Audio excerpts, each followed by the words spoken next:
एक गांव में एक किसान रहता था।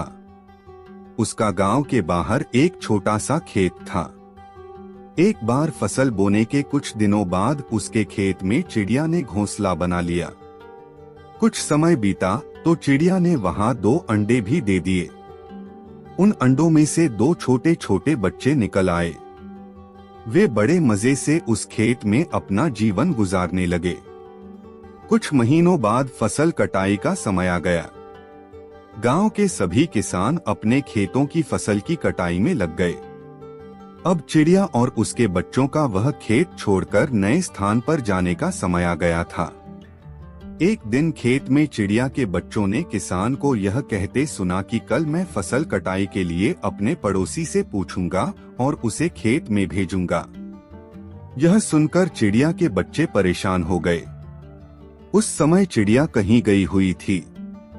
जब वह वापस लौटी तो बच्चों ने उसे किसान की बात बताते हुए कहा, माँ, आज हमारा यहाँ अंतिम दिन है।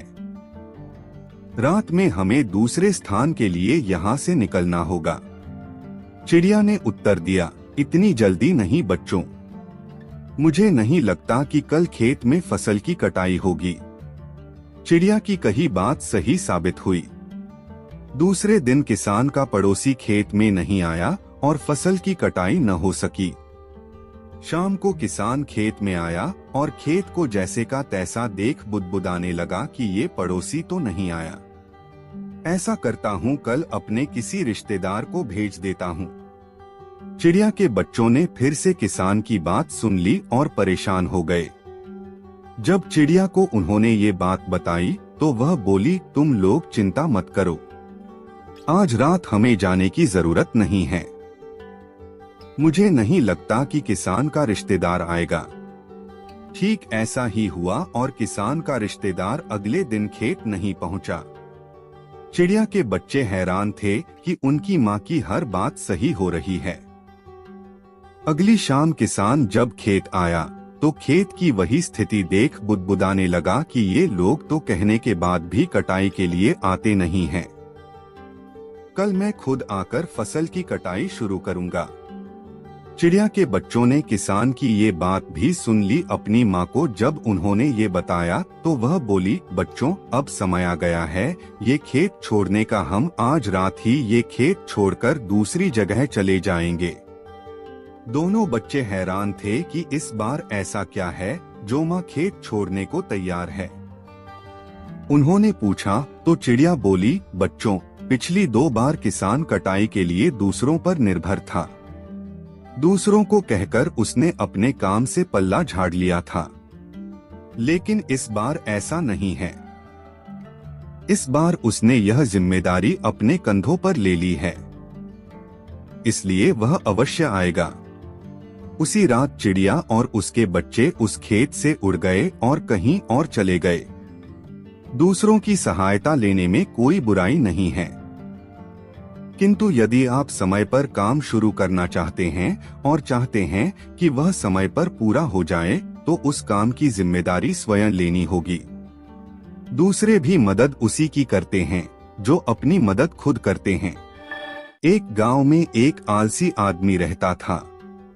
वह कुछ काम धाम नहीं करता था, बस दिन भर निठल्ला बैठकर सोचता रहता था कि किसी तरह कुछ खाने को मिल जाए।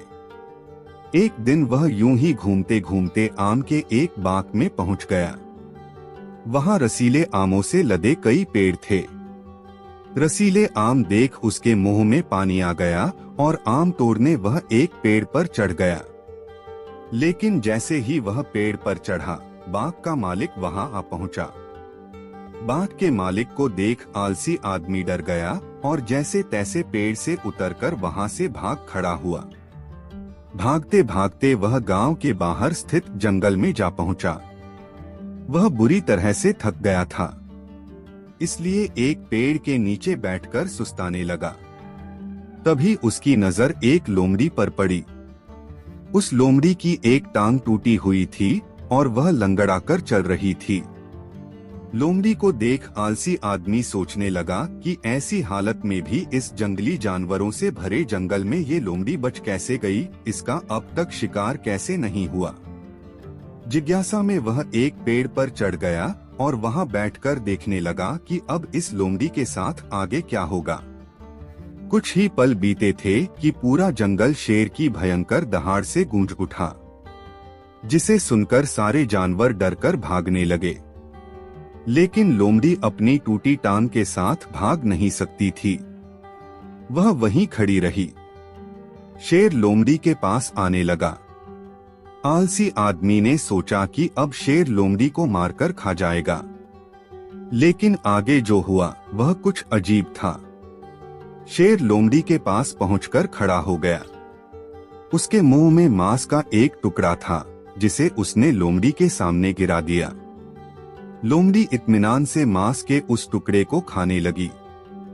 थोड़ी देर बाद शेर वहां से चला गया। यह घटना देख आलसी आदमी सोचने लगा कि भगवान सच में सर्वेसर्वा है।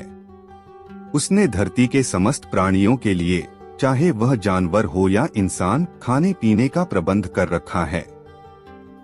वह अपने घर लौट आया। घर आकर वह 2 से 3 दिन तक बिस्तर पर लेटकर प्रतीक्षा करने लगा कि जैसे भगवान ने शेर के द्वारा लोमड़ी के लिए भोजन भिजवाया था, वैसे ही उसके लिए भी कोई न कोई खाने पीने का सामान ले आएगा। लेकिन ऐसा कुछ नहीं हुआ। भूख से उसकी हालात खराब होने लगी। आखिरकार उसे घर से बाहर निकलना ही पड़ा। घर के बाहर उसे एक पेड़ के नीचे बैठे हुए बाबा दिखाई पड़े। वह उनके पास गया और जंगल का सारा वृतांत सुनाते हुए वह बोला, बाबा जी, भगवान मेरे साथ ऐसा क्यों कर रहे हैं? उनके पास जानवरों के लिए भोजन का प्रबंध है, लेकिन इंसानों के लिए नहीं। बाबा जी ने उत्तर दिया, बेटा, ऐसी बात नहीं है। भगवान के पास सारे प्रबंध है, दूसरों की तरह तुम्हारे लिए भी, लेकिन बात यह है कि वे तुम्हें लोमड़ी नहीं शेर बनाना चाहते हैं। हम सबके भीतर क्षमताओं का असीम भंडार है, बस अपनी अज्ञानतावश हम उन्हें पहचान नहीं पाते और स्वयं को कमतर समझकर दूसरों की सहायता की प्रतीक्षा करते रहते हैं।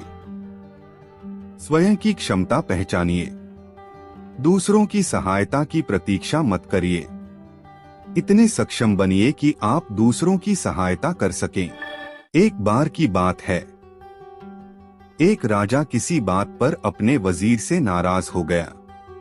नाराजगी में उन्होंने वजीर के लिए फांसी की सजा का ऐलान कर दिया। फांसी का समय शाम के 6 बजे मुकर्रर किया गया। फांसी की सजा दिए जाते समय वजीर दरबार में उपस्थित नहीं था।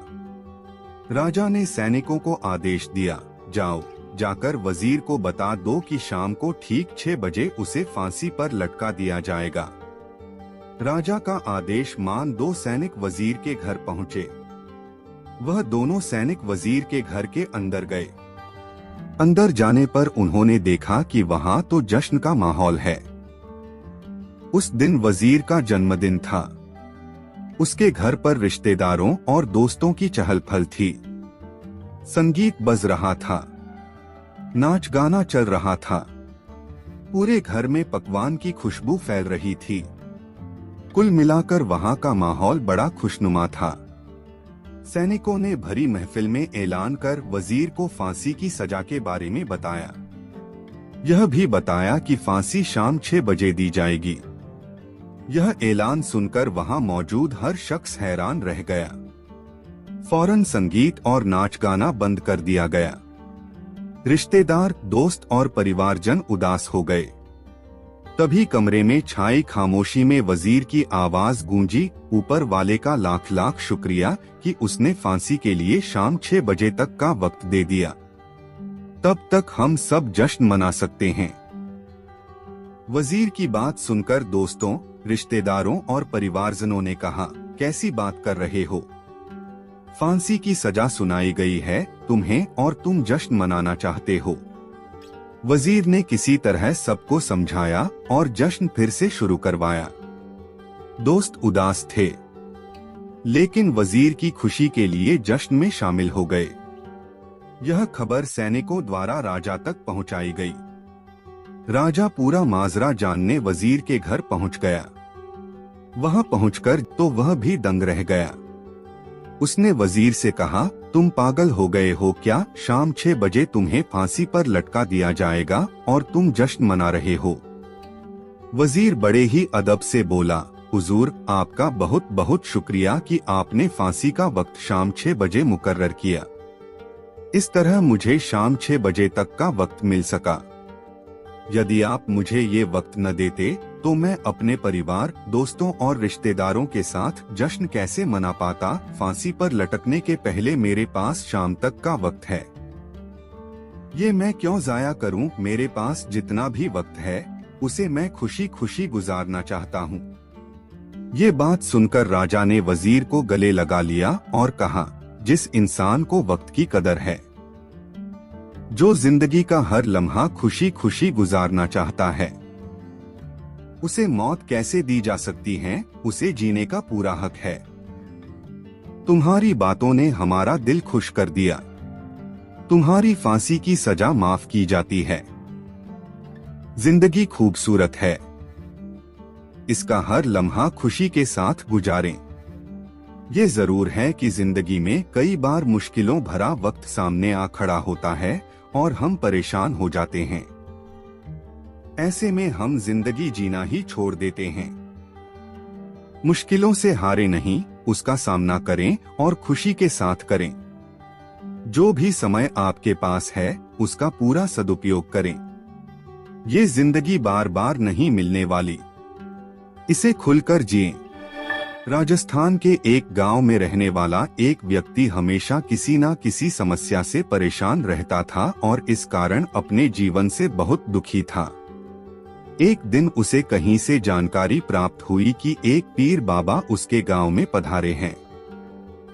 उसने तय किया कि वह पीर बाबा से मिलेगा और अपने जीवन की समस्याओं के समाधान का उपाय पूछेगा। शाम को वह उस स्थान पर पहुंचा जहां पीर बाबा रुके हुए थे। कुछ समय प्रतीक्षा करने के उपरांत उसे पीर बाबा से मिलने का अवसर प्राप्त हो गया। वह उन्हें प्रणाम कर बोला, बाबा, मैं अपने जीवन में एक के बाद एक आ रही समस्याओं से बहुत परेशान हूँ। एक से छुटकारा मिलता नहीं कि दूसरी सामने खड़ी हो जाती है। घर की समस्या, काम की समस्या, स्वास्थ्य की समस्या और जाने कितनी ही समस्याएं। ऐसा लगता है कि मेरा पूरा जीवन समस्याओं से घिरा हुआ है। कृपा करके कुछ ऐसा उपाय बताएं कि मेरे जीवन की सारी समस्याएं खत्म हो जाए और मैं शांतिपूर्ण और खुशहाल जीवन जी सकूं। उसकी पूरी बात सुनने के बाद पीर बाबा मुस्कुराए और बोले, बेटा, मैं तुम्हारी समस्या समझ गया हूँ।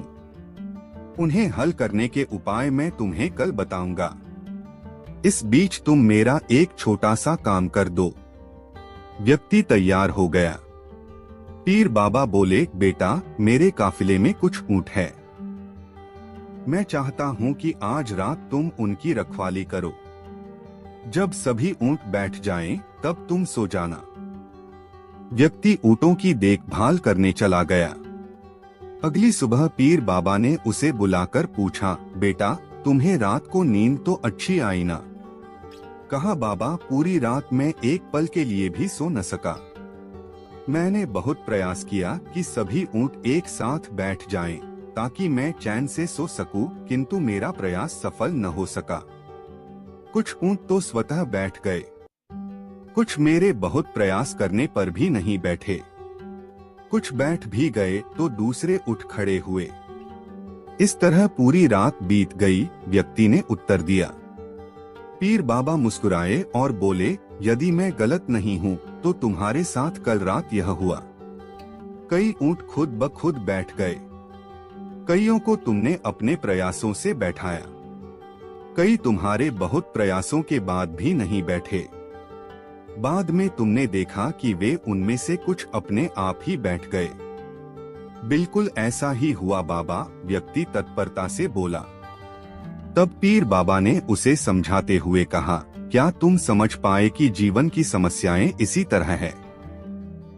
कुछ समस्याएं अपने आप ही हल हो जाती हैं, कुछ प्रयास करने के बाद हल होती है, कुछ प्रयास करने के बाद भी हल नहीं होती। उन समस्याओं को समय पर छोड़ दो, सही समय आने पर वे अपने आप ही हल हो जाएंगी। कल रात तुमने अनुभव किया होगा कि चाहे तुम कितना भी प्रयास क्यों न कर लो, तुम एक साथ सारे ऊँटों को नहीं बैठा सकते। तुम एक को बैठाते हो तो दूसरा खड़ा हो जाता है, दूसरे को बैठाते हो तो तीसरा खड़ा हो जाता है। जीवन की समस्याएं इन ऊँटों की तरह ही हैं। एक समस्या हल होती नहीं कि दूसरी खड़ी हो जाती है। समस्याएं जीवन का हिस्सा है और हमेशा रहेंगी। कभी ये कम है तो कभी ज्यादा। बदलाव तुम्हें स्वयं में लाना है और हर समय इनमें उलझे रहने के स्थान पर इन्हें एक तरफ रखकर जीवन में आगे बढ़ना है। व्यक्ति को पीर बाबा की बात समझ में आ गई और उसने निश्चय किया कि आगे से वह कभी अपनी समस्याओं को खुद पर हावी होने नहीं देगा। चाहे सुख हो या दुख, जीवन में आगे बढ़ता चला जाएगा। एक बार गिद्धों का झुंड उड़ता उड़ता एक टापू पर जा पहुंचा। वह टापू समुद्र के बीचों बीच स्थित था। वहां ढेर सारी मछलियां, मेंढक और समुद्री जीव थे। इस प्रकार गिद्धों को वहां खाने पीने की कोई कमी नहीं थी। सबसे अच्छी बात ये थी कि वहां गिद्धों का शिकार करने वाला कोई जंगली जानवर नहीं था। गिद्ध वहां बहुत खुश थे। इतना आराम का जीवन उन्होंने पहले देखा नहीं था। उस झुंड में अधिकांश गिद्ध युवा थे। वे सोचने लगे कि अब जीवन भर इसी टापू पर रहना है, यहाँ से कहीं नहीं जाना, क्योंकि इतना आरामदायक जीवन कहीं नहीं मिलेगा। लेकिन उन सब के बीच में एक बूढ़ा गिद्ध भी था। वह जब युवा गिद्धों को देखता तो चिंता में पड़ जाता। वह सोचता कि यहाँ के आरामदायक जीवन का इन युवा गिद्धों पर क्या असर पड़ेगा, क्या ये वास्तविक जीवन का अर्थ समझ पाएंगे। यहाँ इनके सामने किसी प्रकार की चुनौती नहीं है। ऐसे में जब कभी मुसीबत इनके सामने आ गई तो ये कैसे उसका मुकाबला करेंगे। बहुत सोचने के बाद एक दिन बूढ़े गिद्ध ने सभी गिद्धों की सभा बुलाई। अपनी चिंता जताते हुए वह सबसे बोला, इस टापू में रहते हुए हमें बहुत दिन हो गए हैं। मेरे विचार से अब हमें वापस उसी जंगल में चलना चाहिए जहां से हम आए हैं। यहाँ हम बिना चुनौती का जीवन जी रहे हैं। ऐसे में हम कभी भी मुसीबत के लिए तैयार नहीं हो पाएंगे। युवा गिद्धों ने उसकी बात सुनकर भी अनसुनी कर दी। उन्हें लगा कि बढ़ती उम्र के असर से बूढ़ा गिद्ध सठिया गया है, इसलिए ऐसी बेकार की बातें कर रहा है। उन्होंने टापू की आराम की जिंदगी छोड़कर जाने से मना कर दिया। बूढ़े गिद्ध ने उन्हें समझाने की कोशिश की, तुम सब ध्यान नहीं दे रहे कि आराम के आदी हो जाने के कारण तुम लोग उड़ना तक भूल चुके हो। ऐसे में मुसीबत आई तो क्या करोगे। मेरी बात मानो, मेरे साथ चलो। लेकिन किसी ने बूढ़े गिद्ध की बात नहीं मानी। बूढ़ा गिद्ध अकेला ही वहां से चला गया। कुछ महीने बीते। एक दिन बूढ़े गिद्ध ने टापू पर गए गिद्धों की खोज खबर लेने की सोची और उड़ता उड़ता उस टापू पर पहुंचा। टापू पर जाकर उसने देखा कि वहां का नजारा बदला हुआ था। जहां देखो वहां गिद्धों की लाशें पड़ी थी। कई गिद्ध लहूलुहान और घायल पड़े हुए थे। हैरान बूढ़े गिद्ध ने एक घायल गिद्ध से पूछा, ये क्या हो गया, तुम लोगों की ये हालात कैसे हुई। घायल गिद्ध ने बताया, आपके जाने के बाद हम इस टापू पर बड़े मजे की जिंदगी जी रहे थे। लेकिन एक दिन एक जहाज यहाँ आया। उस जहाज से यहाँ चीते छोड़ दिए गए। शुरू में तो उन चीतों ने हमें कुछ नहीं किया, लेकिन कुछ दिनों बाद जब उन्हें आभास हुआ कि हम उड़ना भूल चुके हैं, हमारे पंजे और नाखून इतने कमजोर पड़ गए हैं कि हम किसी पर हमला भी नहीं कर सकते और न ही अपना बचाव कर सकते हैं, तो उन्होंने हमें एक एक कर मारकर खाना शुरू कर दिया। उनके ही कारण हमारा ये हाल है। शायद आपकी बात न मानने का ये फल हमें मिला है। अक्सर आरामदायक जीवन में जाने के बाद उससे बाहर आ पाना मुश्किल होता है। ऐसे में चुनौतियां आने पर उसका सामना कर पाना आसान नहीं होता। इसलिए कभी भी आरामदायक जीवन में जाकर खुश न हो जाएं। खुद को हमेशा चुनौती देते रहे और मुसीबत के लिए तैयार रहें। जब तक आप चुनौती का सामना करते रहेंगे, आगे बढ़ते रहेंगे। प्राचीन काल की बात है। महर्षि वाजश्रवा एक बड़े यज्ञ का आयोजन कर रहे थे, जिसमें उन्होंने अपनी सारी संपत्ति दान देने का वचन दिया। उनका पुत्र नचिकेता, जो एक होनहार और जिज्ञासु बालक था, यज्ञ में उपस्थित था। नचिकेता ने देखा कि उसके पिता वृद्ध और कमजोर गायों को दान में दे रहे थे। उसने सोचा कि ऐसा दान कोई शुभ फल नहीं देगा। उसने अपने पिता से पूछा, पिताजी, आप मुझे किसे दान करेंगे? वाजश्रवा ने क्रोध में आकर कहा, मैं तुझे मृत्यु को दान करता हूँ। नचिकेता ने अपने पिता के शब्दों को गंभीरता से लिया और यमलोक की ओर चल पड़ा। यमराज उस समय अपने कर्तव्यों में व्यस्त थे और नचिकेता को 3 दिन तक उनके द्वार पर इंतजार करना पड़ा।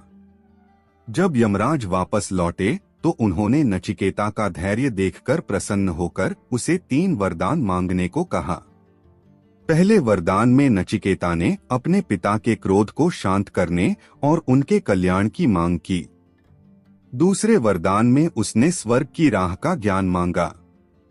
यमराज ने उसे यह ज्ञान प्रदान किया। तीसरे वरदान में नचिकेता ने आत्मा और मृत्यु का रहस्य जानने की इच्छा जताई।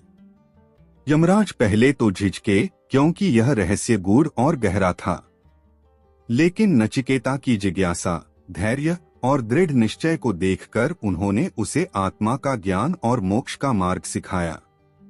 इस प्रकार नचिकेता ने अपने साहस और ज्ञान की प्यास से मानवता को आत्मा और मृत्यु के सत्य का मार्ग दिखाया। सत्य की खोज के लिए धैर्य, जिज्ञासा और दृढ़ता आवश्यक है। बहुत समय पहले भारतवर्ष में पवित्र नदियों, ऋषियों और महान राजाओं का वास था। उन्हीं में से एक कथा सत्यवती और ऋषि पराशर की है, जो महाभारत के इतिहास का आरंभ है। एक समय की बात है, हस्तिनापुर के पास यमुना नदी के तट पर एक सुंदर कन्या रहती थी, जिसका नाम सत्यवती था। सत्यवती एक मछुआरे की बेटी थी, लेकिन उसकी सुंदरता और विनम्रता के कारण वह हर किसी का ध्यान आकर्षित करती थी। सत्यवती के पास एक विचित्र गुण था, उसके शरीर से मछली की गंध आती थी। इस कारण से वह अपने जीवन से असंतुष्ट रहती थी, लेकिन वह अपने पिता की आज्ञा का पालन करती थी और नाव चलाने का कार्य करती थी। एक दिन जब सत्यवती नदी में नाव चला रही थी, वहां महान ऋषि पराशर पहुंचे। वे अपनी तपस्या समाप्त कर यमुना पार करना चाहते थे। सत्यवती ने अपनी नाव में उन्हें स्थान दिया और नदी पार करने लगी। नदी के बीच में पहुंचने पर ऋषि पराशर ने सत्यवती से कहा, हे कन्या, तुम्हारी सुंदरता अद्वितीय है। मैं तुम्हारे अंदर कुछ अद्भुत देखता हूँ। सत्यवती ने लज्जा से कहा, हे ऋषि, मैं केवल एक साधारण मछुआरे की बेटी हूँ। मेरा जीवन साधारण है। पराशर ने कहा, तुम्हारा जीवन साधारण नहीं है। तुम्हारे माध्यम से एक महान वंश का आरंभ होगा, जो इतिहास रच देगा। सत्यवती चिंतित हो गई और कहा, लेकिन मेरी मछली जैसी गंध से कौन मुझे स्वीकार करेगा? ऋषि पराशर ने अपनी दिव्य शक्ति से सत्यवती को वरदान दिया।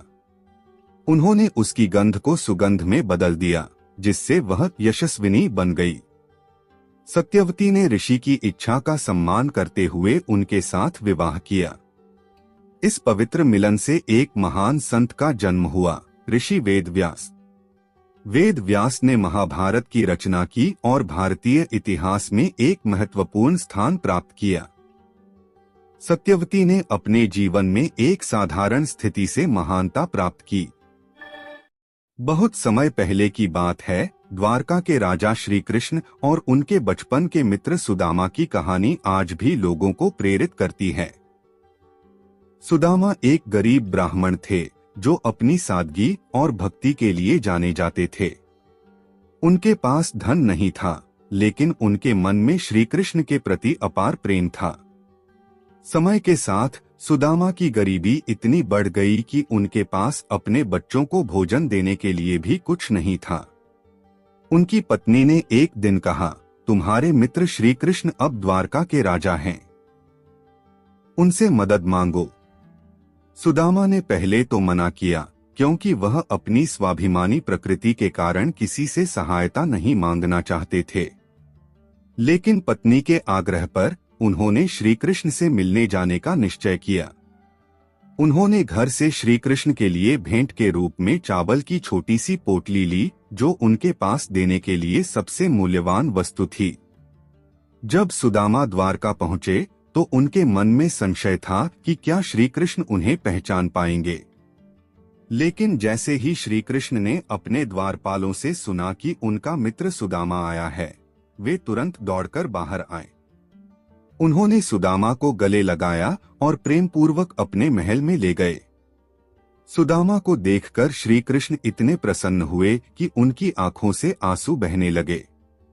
उन्होंने सुदामा का हालचाल पूछा और उनके साथ बाल्यकाल की यादें ताजा की। सुदामा ने झिझकते हुए अपनी छोटी सी भेंट, चावल की पोटली श्री कृष्ण को दी। श्री कृष्ण ने उसे इतने प्रेम से स्वीकार किया जैसे यह संसार का सबसे बड़ा उपहार हो। सुदामा ने श्री कृष्ण से अपनी समस्याओं के बारे में कुछ भी नहीं कहा। वह केवल अपने मित्र से मिलने का आनंद लेना चाहते थे।